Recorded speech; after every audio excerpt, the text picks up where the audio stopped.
Agora a entrevista do dia com Maria Lídia Flandoli.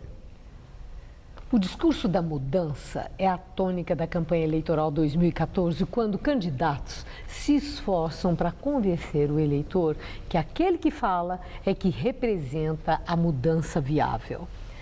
O nosso convidado é o vereador do PT, Paulo Fiorillo, presidente do Diretório Municipal do PT da capital paulista.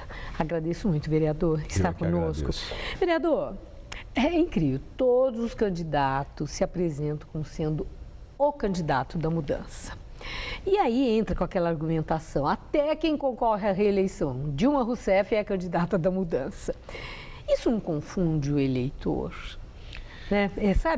Olha, perfis diferentes, representando correntes de pensamento diferentes, quem está no governo chegando e dizendo, sou a mudança. Então, mas vamos falar um pouco da Dilma. As pesquisas mostram que as pessoas querem mudança, mas elas não querem mudança possivelmente com outros nomes ou com outros candidatos, querem mudança com a Dilma, que pode apresentar um governo de mudança com continuidade.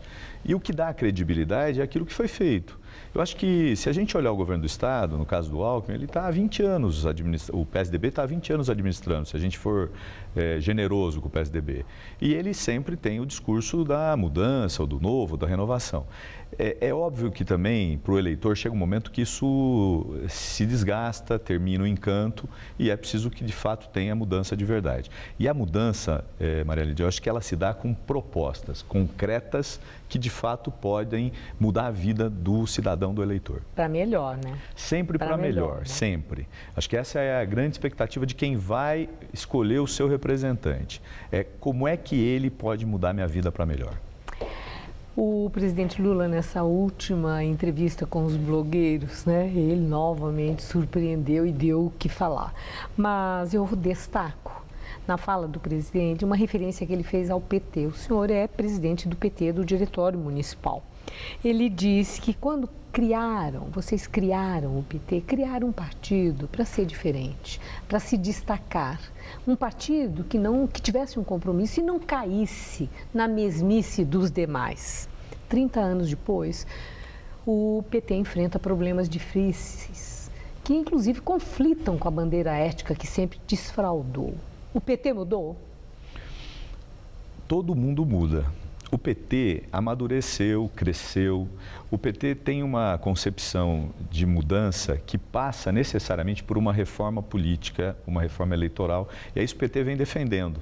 É inadmissível que a gente continue escolhendo os nossos parlamentares da forma como é hoje. Não dá mais para ser dessa forma. O financiamento público precisa ser transformado, alterado.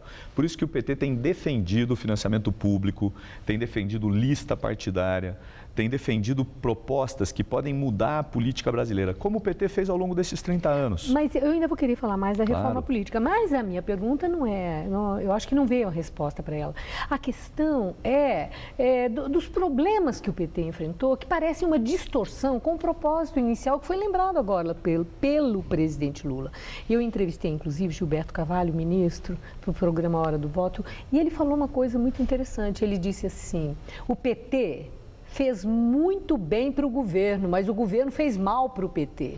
Foi uma frase muito forte, que de fato deve ser difícil a conciliação da militância e depois do exercício do poder. Eu acho que esse é um problema que o PT enfrenta desde os primeiros governos, não só o governo federal, dos governos municipais, dos governos estaduais. Sim. Que o PT já teve. Normalmente, quando você elege um governante, você coloca os seus melhores quadros no governo e acaba enfraquecendo o PT. Acho que esse é um problema que nós temos que enfrentar permanentemente. Agora, o que nós defendemos, que aí responde a sua questão? O PT tem que ser sempre um partido acima das pessoas, um partido como uma referência para aqueles que querem a mudança, para aqueles que querem um governo voltado para os que mais precisam. Acho que essa é a grande diferença do PT. E você vai ter dificuldade com os indivíduos em todos os lugares, nos partidos, nas igrejas, em todas as esferas da sociedade. O indivíduo, o ser humano, ele é falível. Nós precisamos construir políticas voltadas para instrumentos mais fortes. A ideia é de fortalecer os partidos. Reforma política. O senhor estava falando agora há pouco, né, desse foco que o PT coloca agora, inclusive nos programas de governo, da promoção da reforma política. Mas aí entra a questão.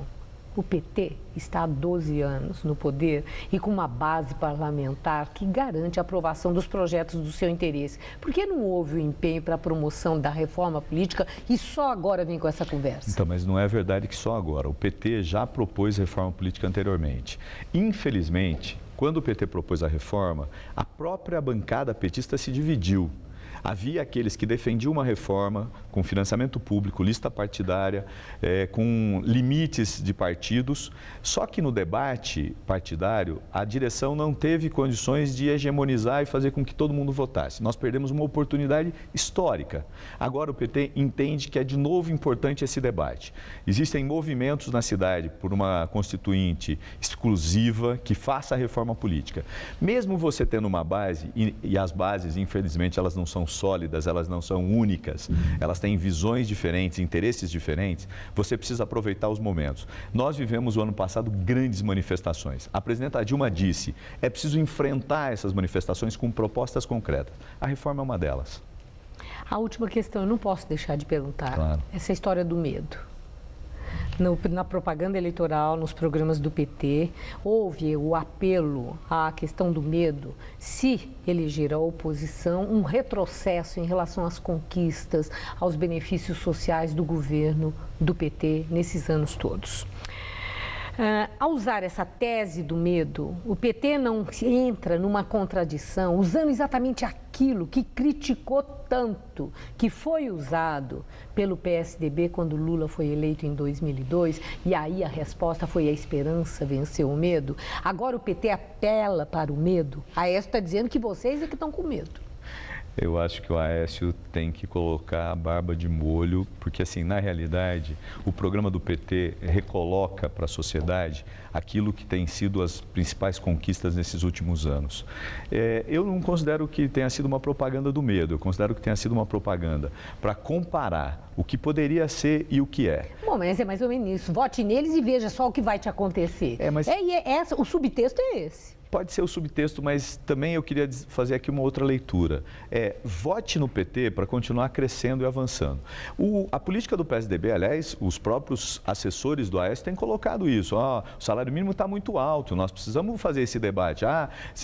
Será que não é preciso enfrentar a quantidade de empregos reduzindo ou tendo um choque de gestão? Eu acho que é isso que o PT tem que mostrar o tempo todo. Isso deve incomodar muito aqueles que querem, de fato, um choque de gestão, a inflação controlada com o trabalhador pagando um preço. Agradeço muito sua entrevista. Eu é que agradeço o convite, estou à disposição. Boa noite, muito obrigada. Muito obrigado. Estela.